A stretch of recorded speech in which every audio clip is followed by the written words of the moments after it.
Čus lidi, tady je taková informačka, že budu natáčet videa. No, já nevím, jestli budou vycházet často, ale to je jedno. Takže co bych měl natáčet? Měl bych vlastně natáčet Team Fortress 2, proto je založen můj kanál. A ještě nevím co vlastně, ale TF bohužel bude vycházet, až si koupím lepší rámky. Teď mám asi 4 gigové. Ne, já mám 4 giga RAM, takže s tím bych nenatočil ani hovno. Proto natáčím v chill plochu. Takže já budu natáčet TF, to samozřejmě budu natáčet, ale jak jsem říkal, až si koupím ty rámky a pak budu natáčet něco prostě ze Steamu. A tady mám pár her na Steamu. TF budu natáčet, pak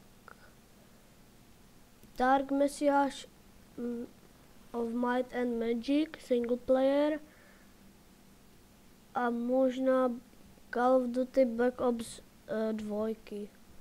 Možná. Nebo Call of Duty Ghosty. No, tak abych to asi ukončil, alebo já vám ukážu, co mám v inventáři na TF-ku. Mám tam docela málo věcí, mám tam 101 věcí. Já jsem to začal hrát asi před 2 letma a mně se ten Steam nějak podělal, takže mám úplně toto, nové věci. Nebo 2 měsíce staré. Se mě ten Steam úplně, se mě to TF úplně zkazilo. To se mě tam vymazalo. Měl jsem tam všetko, anilužu, čepičky a takové hovadiny. Ježiš, no dělaj trochu. Nechci nic aktualizovat. Tady samé bedny mám tady. Mám main ticket.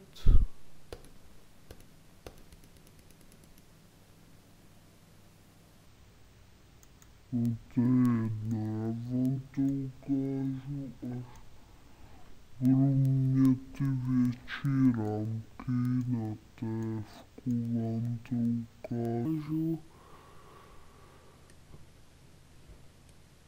A to bude asi, nevím kolika dneska 14.1.2015, jak můžete vidět.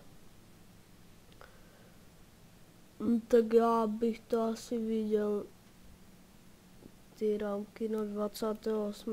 nebo 20. Počkat. Ne. Asi 23. bych to viděl. Na ty rámky. Si budu kupovat.